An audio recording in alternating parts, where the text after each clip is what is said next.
Nos últimos dias não se falou de outra coisa. E eu, Ivan Lima, não poderia deixar de comentar a caçada ao serial killer brasileiro, que parecia interminável e teve fim agora em 28 de junho. Foram semanas de angústia enquanto crianças e adultos ficavam escondidos em suas casas com medo de Lázaro Barbosa. Mas quem é esse terrível homem que colocou pânico em tanta gente? Como foi que os policiais o capturaram? Quais eram suas motivações para cometer crimes e até matar uma família? São muitas perguntas e se trata de um longo caso. Então vamos com calma que eu vou tentar explicar tudo de maneira mais clara possível. Como você deve saber, Lázaro Barbosa de Souza, 32 anos, era suspeito de ter cometido uma série de crimes no Distrito Federal e em Goiás. Com uma extensa ficha criminal,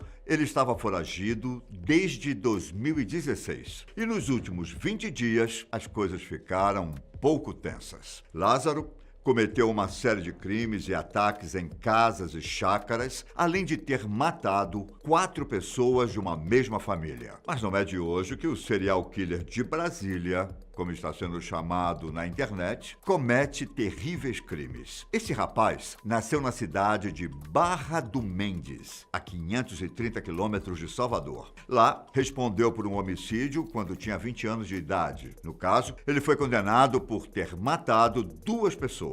A motivação dos crimes, segundo Lázaro declarou às autoridades, teria sido uma briga. Ele foi preso, mas conseguiu fugir da prisão em 2009. Enquanto estava em liberdade, o criminoso abriu fuga para Ceilândia, onde cometeu mais crimes. Nesse mesmo ano, Lázaro e Deusdete, seu irmão que morreu há 5 anos, invadiram uma chácara, renderam uma família inteira e abusaram sexualmente de uma jovem de 19 anos. Como resultado, Lázaro foi condenado por estupro e roubo. Ficou preso no complexo penitenciário da Papuda, uma região de segurança máxima no Distrito Federal. Nessa época, saiu um laudo psicológico apontando que o criminoso tinha a possibilidade de ruptura de equilíbrio. Logo depois, a prisão foi convertida em regime semiaberto e em 2016 ele acabou fugindo. 2 anos se passaram e o nosso personagem foi detido em Águas Lindas, estado de Goiás, quando tinha 3 mandados de prisão em aberto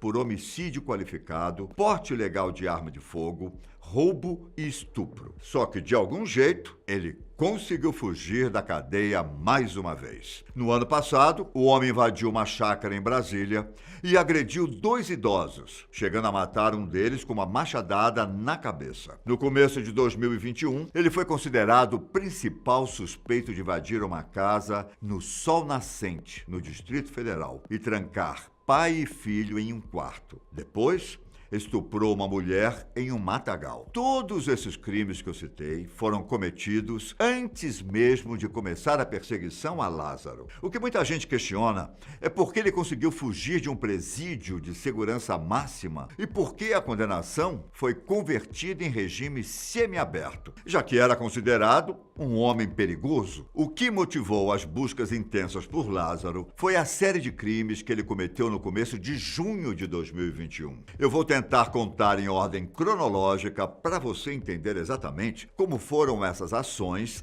e a perseguição. Tudo começou no dia 9 de junho, quando o maníaco entrou em uma chácara e matou uma família inteira em Ceilândia. No caso, Cláudio Vidal, de 48 anos, e seus filhos, Eduardo Marques Vidal, de 21, e Gustavo Marques Vidal, de 15, foram encontrados mortos na chácara em que moravam. Cleonice Marques, a mãe da família, foi sequestrada e levada por Lázaro. Infelizmente, dias depois ela foi encontrada sem vida. No dia 10 de junho, o bandido invadiu a propriedade rural e fez Silvia Campos, de 40 anos, e o caseiro Anderson, de 18, como reféns. Enquanto esteve no local, Lázaro tomou banho, comeu, assistiu TV e até forçou Silvia a fumar maconha. Felizmente, dessa vez ele não matou ninguém. No mesmo dia, o maníaco entrou em outra chácara, fez mais uma pessoa como refém, roubou um carro e foi em direção à cidade de Cocalzinho, estado de Goiás, onde colocou fogo no carro roubado. Com a polícia à sua procura, Lázaro invadiu mais uma casa na mesma cidade, baleou 3 pessoas e roubou uma arma de fogo e munições. Nesse meio tempo, ele chegou a trocar tiros com a polícia, mas conseguiu fugir. Com a notícia de que havia um criminoso de alta periculosidade solto por aí, se iniciou uma força-tarefa para fechar as fronteiras goianas. Foram cerca de 270 policiais na busca por Lázaro.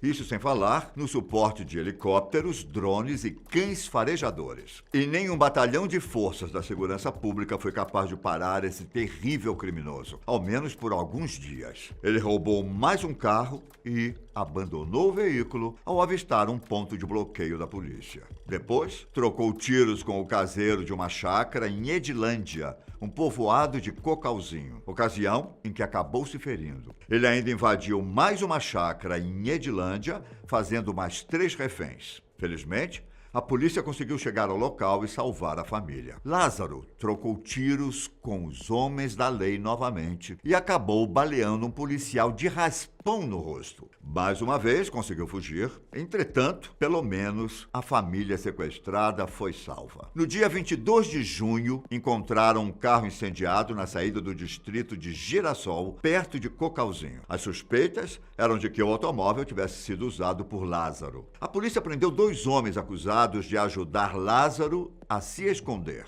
Um deles é um fazendeiro de 74 anos. O outro, caseiro da propriedade de 33. Segundo as investigações, os 2 ajudaram Lázaro a se esconder da polícia por 5 noites, dando alimentação e abrigo. Detalhe que no dia 17 de junho, agentes da Força Nacional foram acionados para reforçar as buscas. E por mais de 10 dias, diversos cercos foram realizados na região, mas sem sucesso. Até que na madrugada de segunda-feira, dia 28 de junho, finalmente encontraram o serial killer de Brasília. Ele estava a cerca de 4 quilômetros da casa da ex-sogra, em Águas Lindas de Goiás. As autoridades informaram que tudo começou com uma denúncia de que Lázaro estaria na residência. O cerco começou a ser feito. Quando percebeu que estava sendo encurralado, o bandido correu para o meio da mata e chegou a ameaçar a polícia, dizendo que abriria fogo caso entrassem no local. Segundo as autoridades, o criminoso descarregou uma pistola contra a equipe. Como resposta, 125 disparos foram feitos contra Lázaro e, de acordo com a Secretaria de Saúde de Águas Lindas, ele foi atingido pelo menos 38 vezes. Com o homem foram encontrados mais de R$4 mil,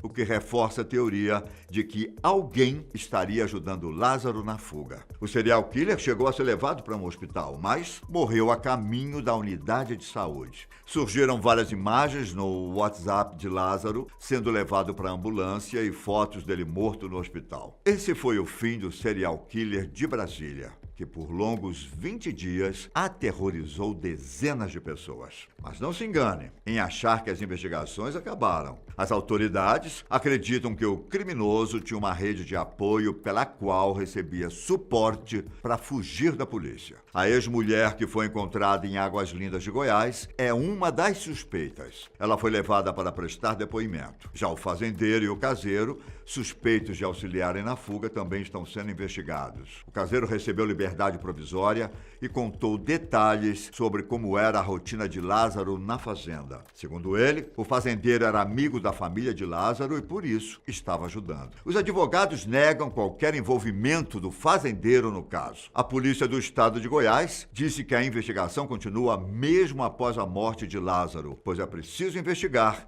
se havia mais pessoas envolvidas nessa rede de apoio para ajudá-lo a fugir. Apesar de finalmente ter conseguido prender o assassino, esse caso serviu para fazermos alguns questionamentos. O primeiro, que eu já fiz anteriormente, é por que a justiça brasileira converteu a prisão de Lázaro para regime semiaberto. Isso não faz sentido algum, considerando o fato de que ele tinha cometido crimes terríveis. Outra reflexão é sobre o treinamento da polícia. Foram mais de 200 homens perseguindo um.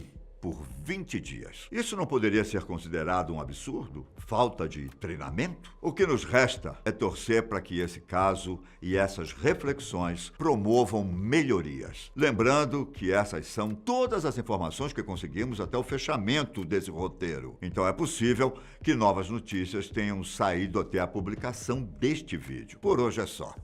Um abraço, se cuide e até o próximo vídeo. Tchau!